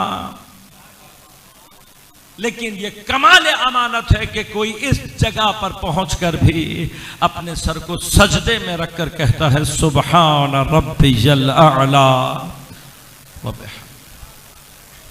پروردگار کی نسبت اس امانت کو ادا کرنے کے لیے حسین کربلا میں، اور یہ امانت ادا ہو جائے، حسین اپنے بہترین افراد کو خدا کی بارگاہ میں قربان۔ کوئی معصوم کی اطاعت میں کس منزل یقین پر پہنچ سکتا ہے؟ کربلا میں اس کیفیت کو متجلی کرنے والی ذات حضرت ابو الفضل العباس، مظہر اطاعت معصوم ہے، لہذا خود معصوم گواہی دے رہے ہیں السلام علیکہ ایہا العبد الصالح المطیع للہ ولرسولہ ولامیر المؤمنین والحسن والحسین علیہم الصلاۃ والسلام۔ تمام اطاعتیں جس وجود میں سمٹ آئیں اس وجود کو عباس کہتے ہیں، اور اس اطاعت کو مجھ جیسے جاہلوں کے لیے یہ بتانے کے لیے اطاعت معصوم کا کم ترین درجہ کیا ہے؟ حضرت عباس کربلا میں اس اطاعت کی کیفیت کو ظہور کیسے دے رہے ہیں کہ اگر تمہارا یقین اس بات پر ہے کہ میں امام معصوم کے ساتھ ہوں تو پھر اطاعت کی کم ترین تجلی یہ ہے کہ سوال نہیں ہونا چاہیے، کیا، کیوں، کیسے، کب، کہاں، کس لیے۔ لہذا میں تعجب کرتا ہوں، واقعاً تعجب کرتا ہوں، پوری کربلا میں آپ کو حضرت عباس کا کوئی سوال امام حسین سے دکھائی، سوال نہیں، صرف اطاعت۔ یہ بات کہہ دینا شاید آسان ہے، کچھ مراحل ایسے ہیں جناب عباس کے لیے کہ جس کو درک کرنا آسان نہیں، اور ان میں سے ایک مقام یہ ہے کہ جب 7 محرم کو عمر سعد کے لشکر میں سے ایک چھوٹا سا لشکر اسلحے سے لیس ہو کر آیا ہے، کیا پیغام لے کر آیا ہے؟ کہا جی ہمیں حکم ملا ہے کہ خیموں کو دریا سے ہٹا دیا جائے، ہم خیموں کو دریا سے ہٹانے کے لیے جب یہ اطلاع ملی نا حضرت عباس کو کہ یہ آئے ہیں خیموں کو دریا سے ہٹانے کے لیے، تو فرمایا علی کے شیر کے چہرے پر جلالت حیدریہ کے آثار نمودار، ایسی جلالت اور ہیبت جناب عباس کے چہرے پر آئی۔ ایک مرتبہ تلوار نکالی اور لشکر کے سامنے کھڑے ہو کر زمین پر خط کھینچا۔ مجھے نہیں پتا آج علی کا شیر جلالت کی کس منزل پر ہے۔ ایک مرتبہ للکار کے کہا کسی کی ماں نے اگر دودھ پلایا ہے تو یہ خط عبور کر کے دکھا۔ تاریخ کربلا یہ کہہ رہی ہے خط کو عبور کرنا تو کجا، تلوار نکالنا تو کہاں۔ کسی کے اندر اتنی جرأت نہیں تھی کہ حضرت عباس کی آنکھوں میں آنکھیں ڈال سکے، لہذا پورا لشکر ڈر کے مارے آنکھیں جھکائی ہوئی ہیں، تلوار کے دستوں پہ کپ کپاتے ہوئے ہاتھ ہیں، جرأت نہیں ہے کسی میں۔ یہاں علی کا شیر تمام ہیبت کے ساتھ کھڑا ہوا ہے، تمام جلالت اور روب کے ساتھ کھڑا ہوا ہے، اور وہاں پر کسی نے آ کر پشت پر حضرت عباس سے کہا امام حسین کہہ رہے ہیں کہ خیمے ہٹا دو۔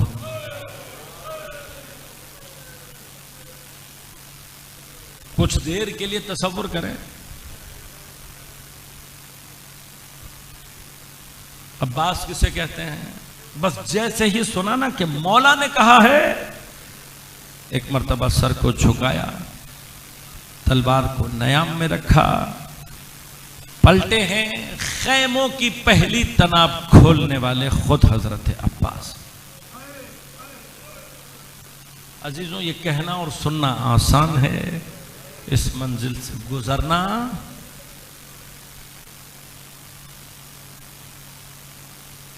ایسے کئی امتحان ہیں جس سے عباس کربلا میں گزرے۔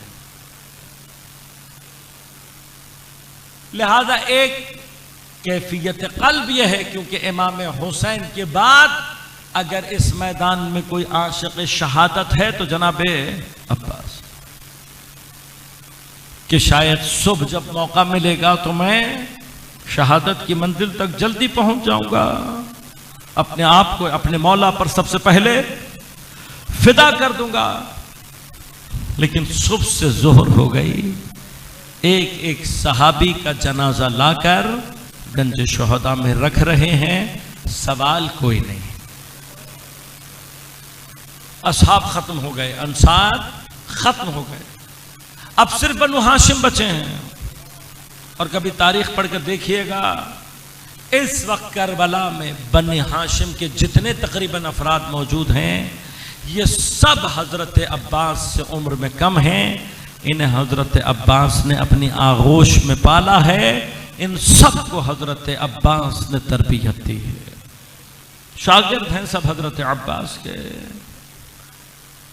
لیکن کیا ہوا، ایک مرحلہ امتحان اور شروع ہو گیا۔ جن کو عباس نے اپنی آغوش میں پالا ہے، ایک ایک کر کے لا کر لاشیں ان کے گنج شہیدہ میں رکھ رہے ہیں۔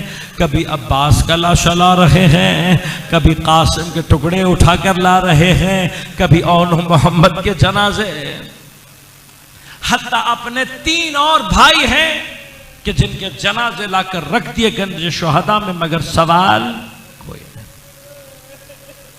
وہ ایک مقام ہے کہ جب سب ختم ہو گئے تب بھی سوال کوئی نہیں۔ راوی کہتے آئے ہیں اور چپ چاپ امام حسین کی خدمت میں سر جھکا کر کھڑے ہو گئے۔ امام جانتے ہیں، ایک مرتبہ قیافے پر نظر ڈالی، آنکھوں میں اشک آ گئے۔ امام فرماتے ہیں عباس تم سے تو اہل حرم کو آس ہے، عباس تم تو بچوں کی ڈھارس ہو، عباس تم میری قوت بازو ہو۔ بس پھر ایک جملہ کہا ہے حضرت نے، کہا عباس تم تو میرے لشکر کے علمدار ہو۔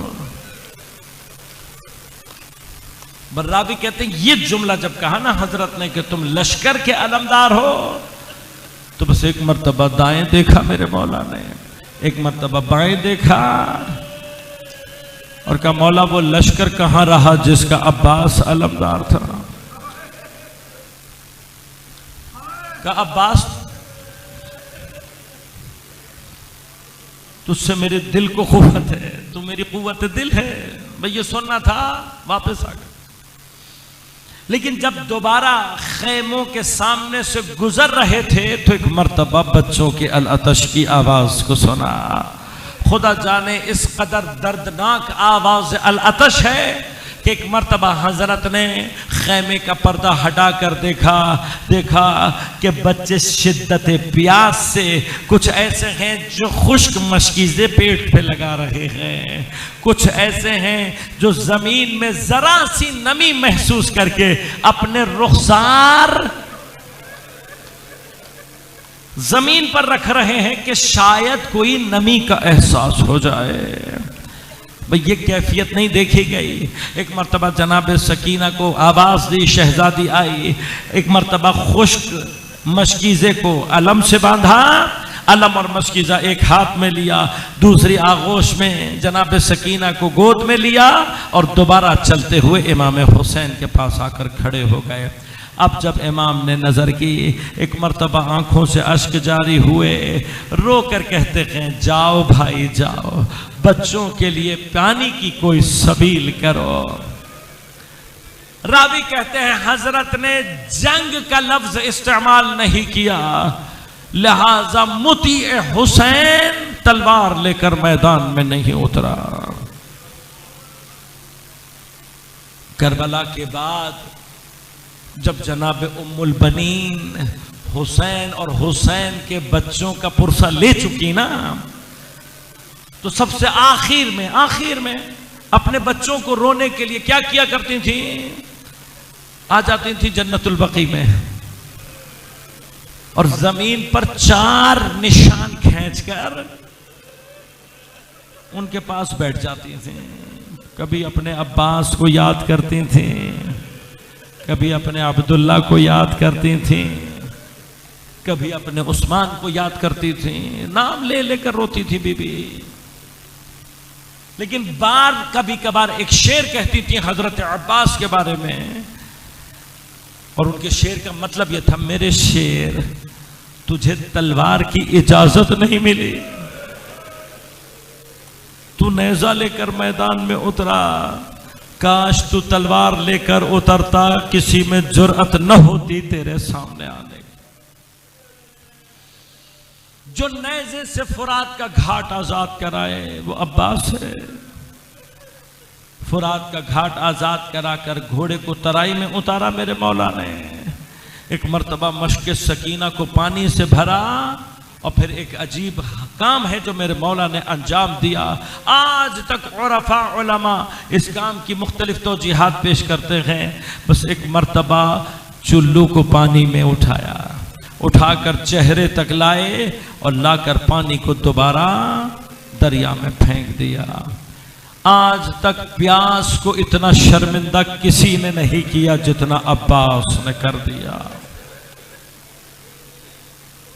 علماء نے مختلف توجیحات کی ہیں، لیکن ایک بڑی تعداد علماء کی یہ کہتی ہے کہ شاید یہ عمل انجام دے کر جناب عباس نے ایک مرتبہ اپنے بابا کو پکار کر کہا ہوگا: بابا وصیت پر عمل کر رہا ہوں. ارے آپ کا بیٹا پانی میں ہے، لیکن آپ کی وصیت تھی عباس اگر کربلا میں پانی تک پہنچ جائے، یاد رکھنا جب تک نبی کا بیٹا پیاسا ہے علی کا بیٹا پانی نہ پیے. جو دریا کو پیاسا چھوڑ جائے اسے عباس کہتے ہیں. لیکن عزیزو جب دریا سے باہر آئے ہیں نا تو خواہش صرف اتنی ہے کہ یہ مشکیزہ کسی طرح سے خیمے میں پہنچ جائے. ارے بچے میرے انتظار میں ہیں، میں پانی کے لیے چلا ہوں. اب تو بچوں کو بڑی دھارس ہوگی، عباس چچا گئے ہیں، اب تو پانی ضرور آئے گا. بچے چھوٹے چھوٹے کوزے لیے خیمے کے در پر میرے منتظر ہوں گے. بس عزیزو بھئی آخری حاجت ہے جو اب عباس کے قلب میں ہے. شاید لبوں پر دعا ہوگی: پروردگار یہ مشک کسی طرح خیمے پہنچ جائے. لہذا جب نہر سے باہر نکلے دیکھا نخلستان کا راستہ نزدیک ہے. میرے مولا نے نخلستان کا راستہ اختیار کیا.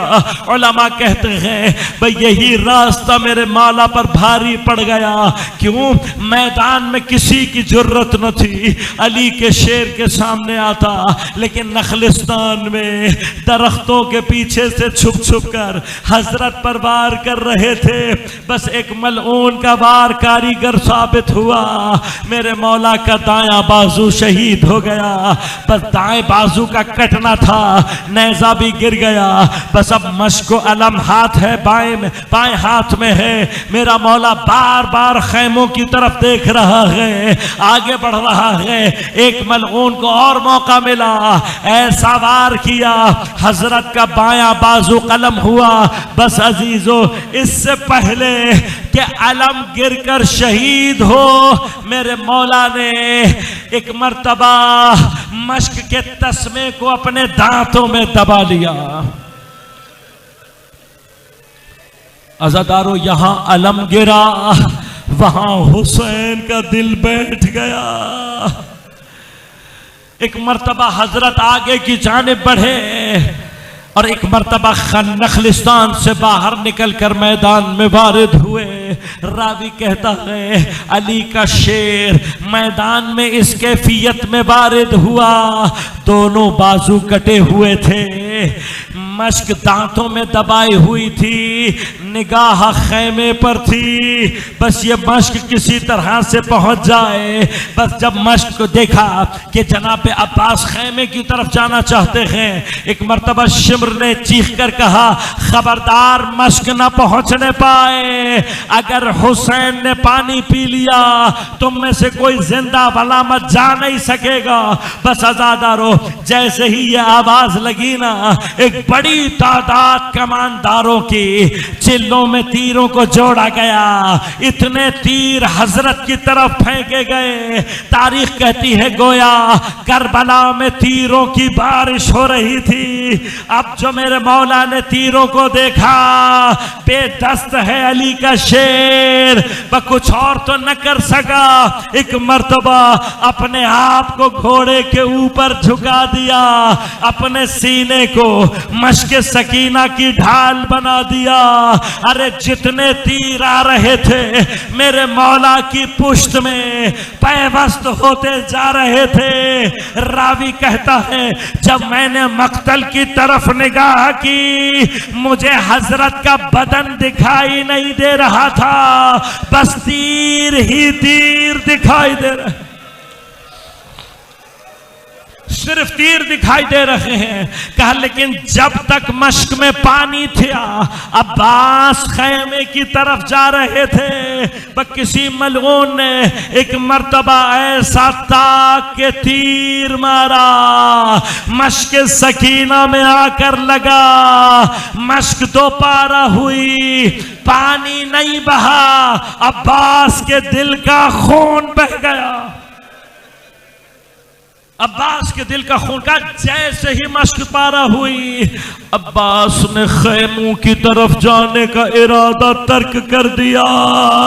گویا اب عباس خیموں میں جانا ہی نہیں چاہتے تھے۔ شاید یہ سوچ رہے ہوں گے ارے سکینہ کو کیا منہ دکھاؤں گا، حسین کے بچے کوزے لیے میرے منتظر ہوں گے۔ بس عزیز و اسی عالم میں تھے جب ملعون نے آگے بڑھ کر حضرت کے سر اقدس پر گرز مارا۔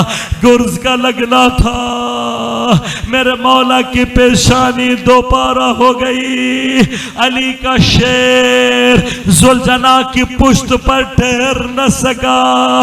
بس عزیزو اب جو میرا مولا پشت ذوالجناح سے زمین پر گرا ہے تو گرتا ہوا انسان اپنے ہاتھوں کا سہارا لیتا ہے، لیکن جس کے دونوں بازو قطع تھے پشت کے بل گرے، پورے وزن سے گرے، پشت کے سارے تیر بدن کے آر پار ہو گئے۔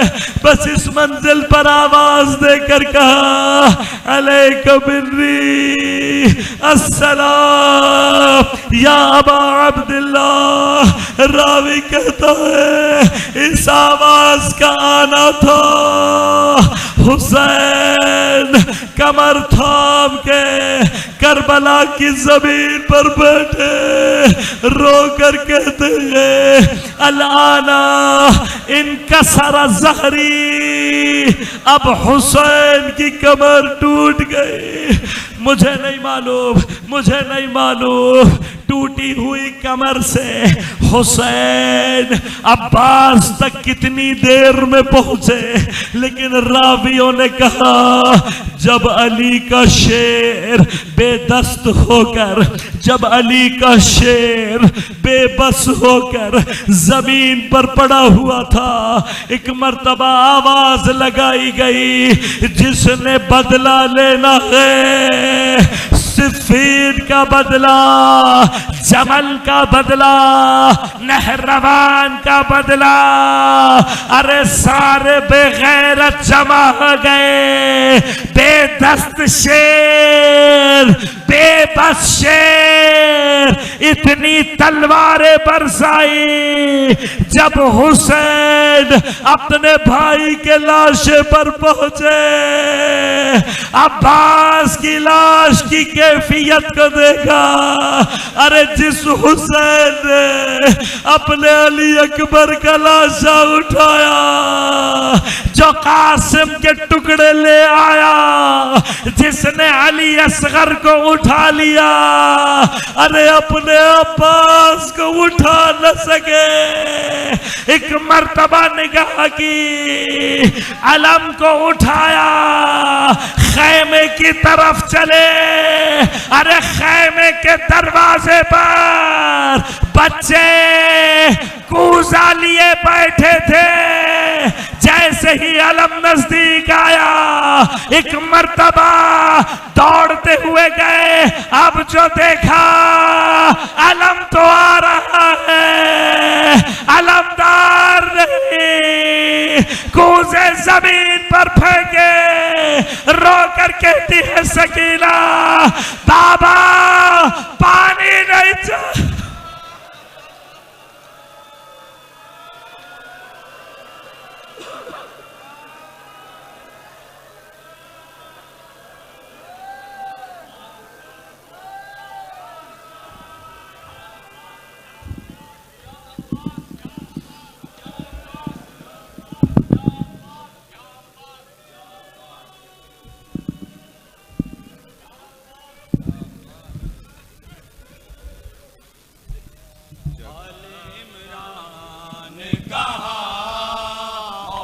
زندان کہاں، یہ بہن کہہ